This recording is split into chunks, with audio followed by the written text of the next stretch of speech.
रामपुर नाम के गांव में रियाज नाम का एक मटन का व्यापारी रहता था। पूरे गांव में मटन की सिर्फ एक ही दुकान थी, इसलिए सभी रियाज की दुकान से ही मटन खरीदा करते थे। अरे रियाज मियाँ, मटन कैसे दे रहे हो? 200 रुपए किलो। ठीक है, 2 किलो दे दो। जी अभी देता हूं, ताजा देना बिल्कुल। भैया, ये भी कोई कहने की बात है क्या? इस तरह से रियाज हर रोज मटन बेचा करता था और रात को दुकान बंद करके वापस घर जाता था। उसके परिवार में उसकी पत्नी और एक बेटा था। रियाज हर रोज सुबह सुबह उठकर पास ही के गांव से बकरियां लाने जाया करता था और बकरियां लाकर गांव वालों को उसका मटन बेचा करता था। इसी तरह एक दिन सुबह रियाज पास ही के गांव बकरी के व्यापारी सुरेश के पास जाता है। तब व्यापारी उसे कहता है, अरे रियाज, सुना है तेरा धंधा तो बहुत अच्छा चल रहा है। हाँ भैया, बस घर का खर्चा चल जाता है। अरे अब झूठ भी मत बोलो, पूरे गांव में तुम अकेले ही मटन बेचते हो।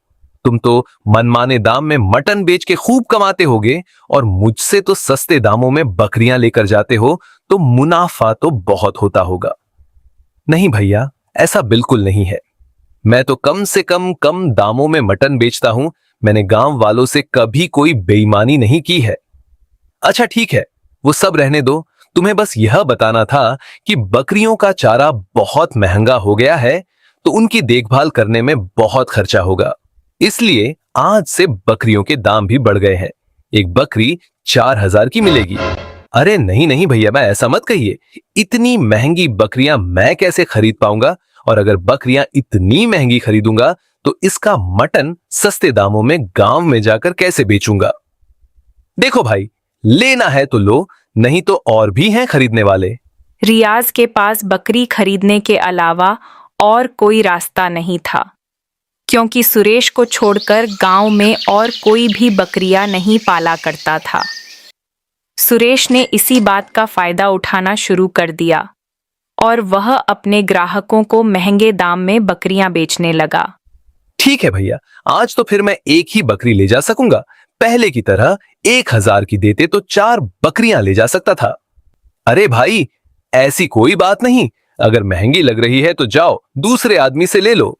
यह कहकर सुरेश हंसने लगता है और रियाज एक बकरी लेकर घर वापस आ जाता है।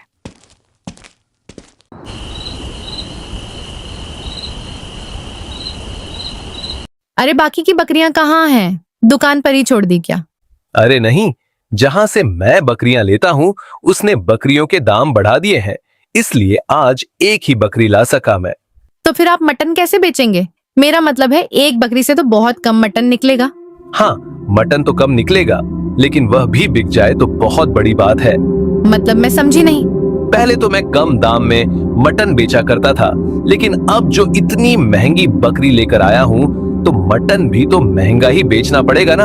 और इतना महंगा मटन पता नहीं गांव वाले खरीदेंगे भी या नहीं। अरे रे, ये तो बहुत बड़ी मुसीबत है। हर रोज की तरह रियाज अपनी दुकान में जाकर मटन काटने लगता है। अरे भैया, 1 किलो मटन तोल दो। जी अभी देता हूं। ये लो भैया अपने पैसे। अरे दीदी, 600 हुए, ये तो सिर्फ 200 है। क्या? 600? यह कब हो गया? अभी परसों ही तो मेरे पति 200 में लेकर गए थे। 2 दिन में ही दाम दुगने से ज्यादा हो गए। मजाक कर रहे हैं क्या भैया? अरे नहीं दीदी, ऐसा नहीं है।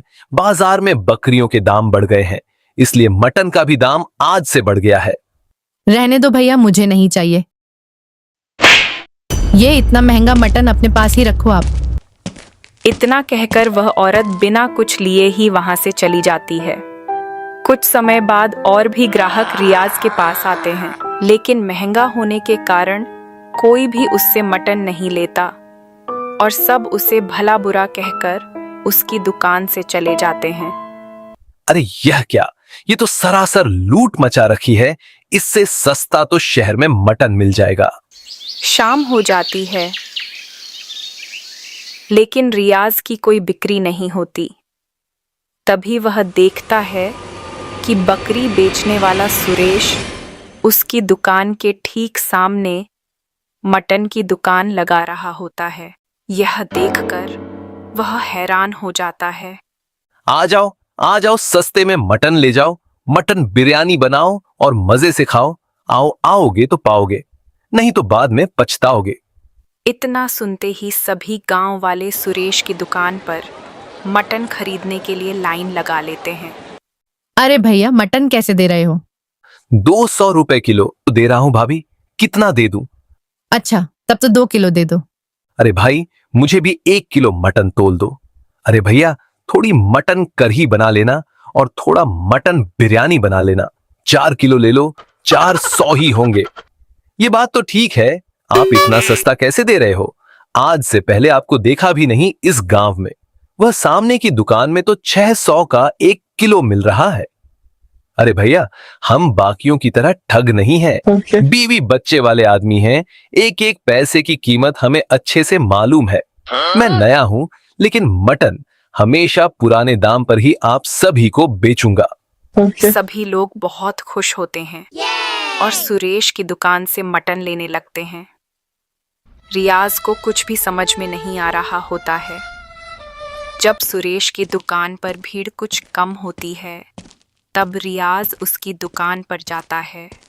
अरे भाई, आपने ऐसा क्यों किया भला? मैंने क्या किया? मैं तो अच्छा खासा यहाँ मटन बेच रहा हूँ। बकरियों के दाम तो बढ़ गए हैं ना, तो फिर भैया आपने मटन इतना सस्ता कैसे बेच दिया? ऐसा करने में तो मुझसे कोई भी मटन नहीं खरीदेगा और मेरा व्यापार बंद हो जाएगा। तो फिर एक काम करो, तुम अपना मटन मुझे बेच दो, मैं सारा मटन खरीद लूंगा, वह भी 300 में। अरे भाई, ये तो सरासर घपलेबाजी है। मैंने पूरे 4000 देकर तुमसे बकरी ली थी। 300 में मैं तुमको सारा गोश्त दे दूंगा तो मेरा तो घाटा हो जाएगा। तो फिर भाई, तुम रास्ता नापते बनो। वैसे भी थोड़ी देर में मुझे दुकान बंद करके घर जाना है। रियाज अब बुरी तरह से फंस चुका था, इसलिए मजबूर होकर उसने सारा मटन सुरेश को 300 में भी दिया और दुखी मन से घर वापस आ गया।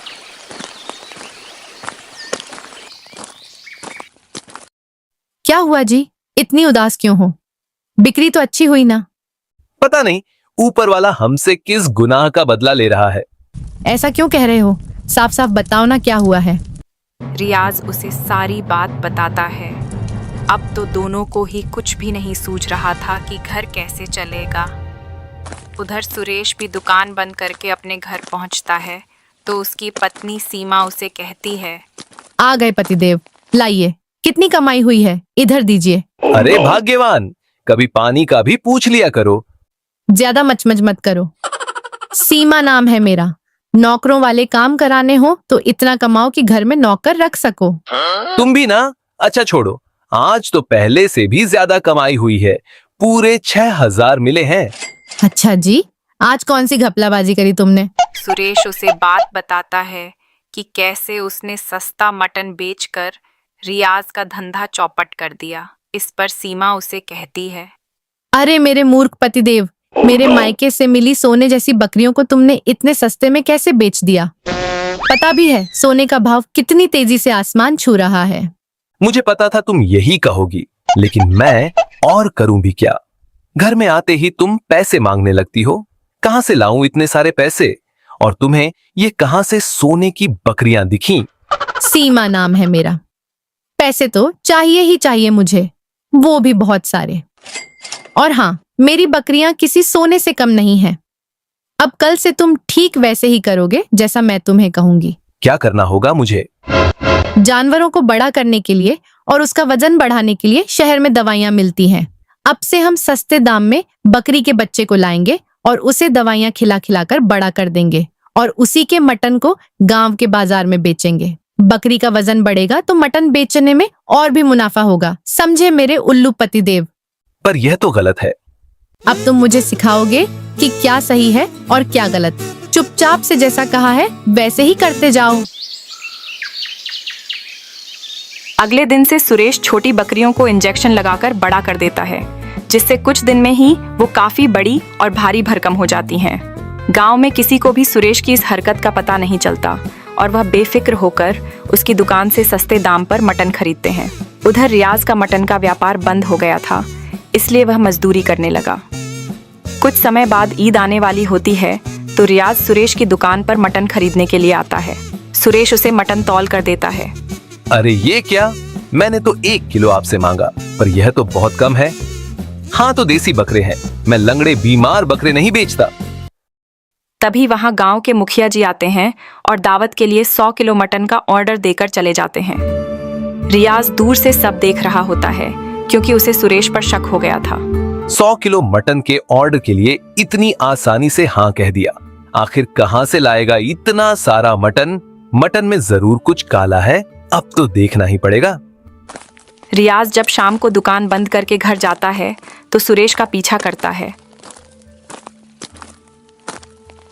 और देखता है कि सुरेश और उसकी पत्नी सीमा अपने फार्म में रखी छोटी बकरियों को इंजेक्शन दे रहे होते हैं। बस परसों ईद है और तब तक ये बकरियां काटने के लिए तैयार हो जाएंगी। हाँ, और फिर होगी पैसों की बारिश। आखिर सीमा नाम है मेरा। यह सब देखकर रियाज को सब कुछ समझ में आ जाता है और उसने अब सोच लिया था कि वह सुरेश और सीमा का भांडा फोड़कर ही रहेगा।